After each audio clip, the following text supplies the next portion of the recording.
Vamos a conversar ahora con nuestros invitados José Ignacio Beteta y Fernando Cáceres. Vamos a abordar el tema de, en su más reciente investigación, contribuyentes por respeto, no despecho, han analizado la reforma laboral en nuestros días. ¿Qué es lo que se necesita para avanzar en este tema? Efectivamente, hay pues grandes discusiones, sobre todo porque no solamente hay posiciones principistas, hay también intereses, en fin, en la relación misma de cómo enfocamos el desarrollo, cómo es el comportamiento de las empresas, cuánto favorecemos o debemos favorecer al trabajador, en fin. ¿Cuál es el cuadro del que arrancan? Eso es lo primero que les quiero preguntar, José Ignacio Beteta. Gracias, Raúl. Buenos días, Fernando, Patricia, buenos días a todos. La situación es complicada, es grave, digamos, del 100% de trabajadores de la población económicamente activa ocupada, el 83% no tiene un contrato, trabaja sin un contrato. 83%. 83% según un análisis que hicimos ya hace algunos meses. De ese porcentaje, el 17% que cuenta un contrato, la mayoría son trabajadores dependientes, ¿no? La gran mayoría, ¿no? Pero incluso dentro de los trabajadores dependientes, solamente el 40%, 50% trabaja con un contrato. Entonces acá hay un problema grave de informalidad laboral que nos acompaña y que, como hemos visto, ha sido un ausente en estos meses. El ministro Grados ha tratado de abordar el tema, en diciembre lo hizo con una serie de reformas propuestas al Consejo Nacional del Trabajo, ha tratado de abordar el tema desde la simplificación de algunos trámites en materia de contratos, prácticas preprofesionales o profesionales. Sin embargo, todavía falta abordar esto y nosotros pensamos, tenemos un observatorio que de alguna manera monitorea la regulación, las leyes, para ver cómo se puede avanzar en este tema, pensando principalmente en las pequeñas empresas, lo hicimos, ¿no? En las MIPYMES, ¿no?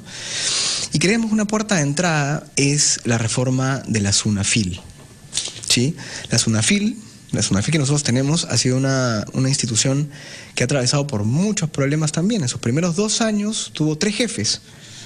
Ellos mismos han sufrido incluso algunas huelgas laborales, ¿no? Paradójicamente, digamos, irónicamente. Tiene una brecha enorme para alcanzar el mercado laboral. Con la justa puede alcanzar el 20 o 30% del mercado laboral que debería acompañar, y de la cantidad de fiscalizadores que debería tener, que se calcula que deberían ser aproximadamente 2.000, en este momento debe contar con 400 o un poco más, si es que han sido incluidas algunas nuevas intendencias. Ese es el punto del que partimos, y nosotros tenemos una serie de reformas que queremos contarles ahora, que son reformas muy concretas en este punto, ¿no? Yo lo voy a dar pase a...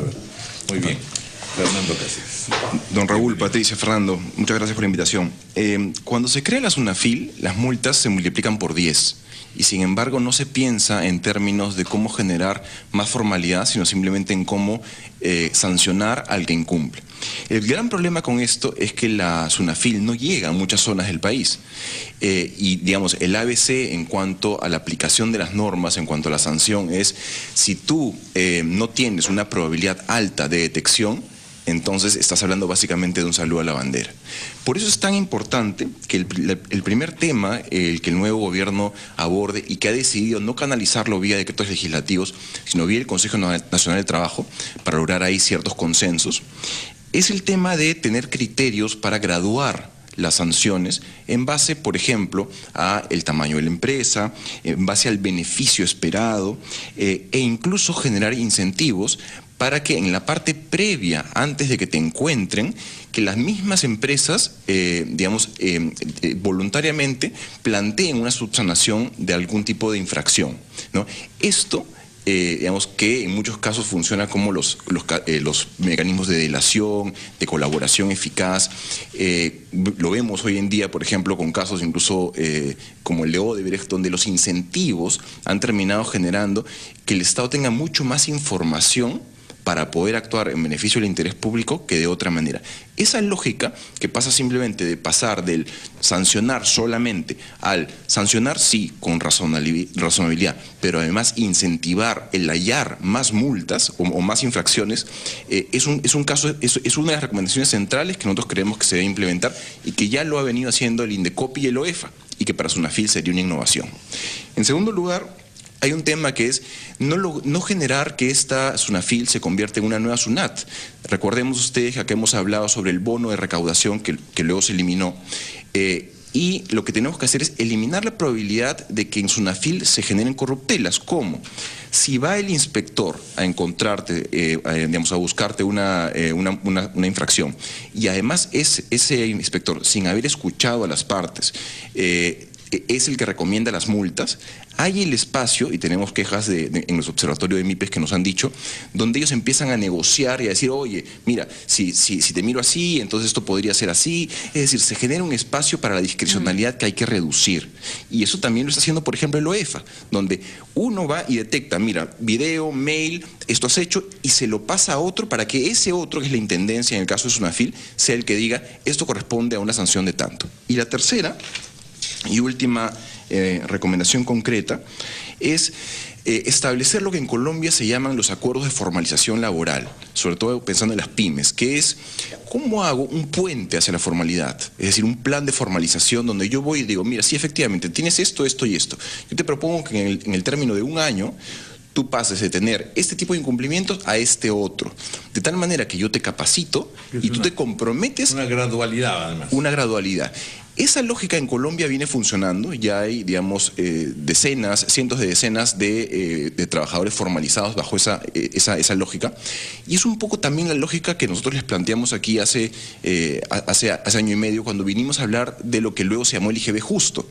Y lo que les dijimos en esa oportunidad era, es bien importante que medidas como, por ejemplo, el poderle dar a las pymes una posibilidad de pagar el IGB cuando efectivamente reciban el dinero, vaya acompañada de, si te encuentro una infracción, hacer un plan, digamos, de formalización, digamos, que en Chile ocurre y que es un esquema de acompañamiento, digamos, para que el Estado, promueva la formalidad. Y solo para concluir, ese último régimen, por ejemplo, alguna vez el mismo Elmer Cuba, cuando estaba representando al fujimorismo, lo insinuó para una agencia que ellos querían crear pro formalización. De modo que tampoco debería ser algo que genere confrontación política, al menos con el fujimorismo, sino más bien acuerdo. Entonces ahí hay tres espacios en los que creemos que puede avanzarse, y que una vez que nosotros, digamos, difundimos algunas de estas ideas, por ejemplo, interesante es saber que desde el Ministerio de Trabajo nos dijeron vía un correo, estamos de acuerdo y esta es la línea en la que queremos avanzar, que es una línea de empezar, si se quieren, digamos, de aquello que genera menos controversia, ¿no?, pero que es clave para la legitimidad, digamos, de la reforma, porque nadie de los que están de acuerdo con reformar en parte el régimen laboral apuesta por una reforma sin fiscalización. La única manera que tenga esto aceptabilidad social es que haya, del otro lado, alguien que haga cumplir las normas con mediana eficiencia. De otro lado, no se va a poder vender nada. Señor Beteta, ustedes parecen reprochar que en los 112 decretos legislativos no hayan materias laborales. Pero esas son las reglas del juego. Se pidió decretos legislativos en 5 ejes y explícitamente ha sido excluido ahora el tema laboral. Probablemente porque todos sabemos que es lo más difícil que hay para reformar en nuestro país y los recuerdos están vivos de la última ley laboral que ocasionó la famosa marcha Pulpín. ¿Cuál es el reproche entonces contra los decretos legislativos? ¿Hay retroceso o simplemente ustedes constatan que no se ha abordado en el tema laboral en los decretos legislativos? Nosotros pensamos que se ha tocado el tema más sensible de manera estratégica, creemos nosotros. En septiembre empezaron a aparecer algunas normativas para simplificar temas administrativos a nivel laboral. Por ejemplo, ya no se tenía que inscribir el contrato en el Ministerio de Trabajo de plazo fijo. Vía la planilla electrónica. Claro, sí.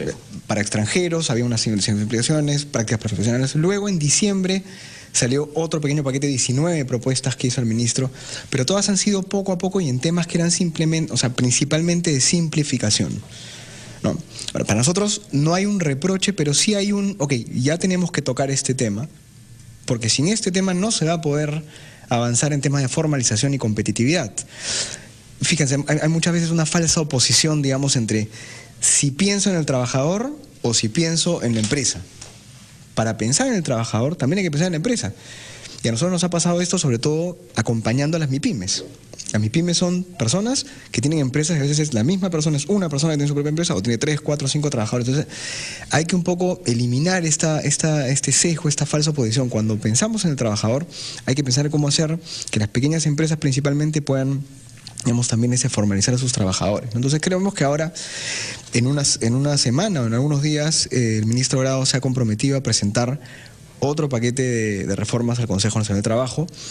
Por eso es que nosotros pensamos que es el momento para hablar de esto, digamos, y ponerlo sobre la mesa, digamos, ¿no? De acuerdo. Bueno, pues muchas gracias a José Ignacio Beteta y Fernando Cáceres por haber estado con nosotros. Gracias por el tiempo, lamentablemente nos gana. Siendo un tema clave. Gracias, como siempre. 9:30 de la mañana, vamos a hacer una pausa.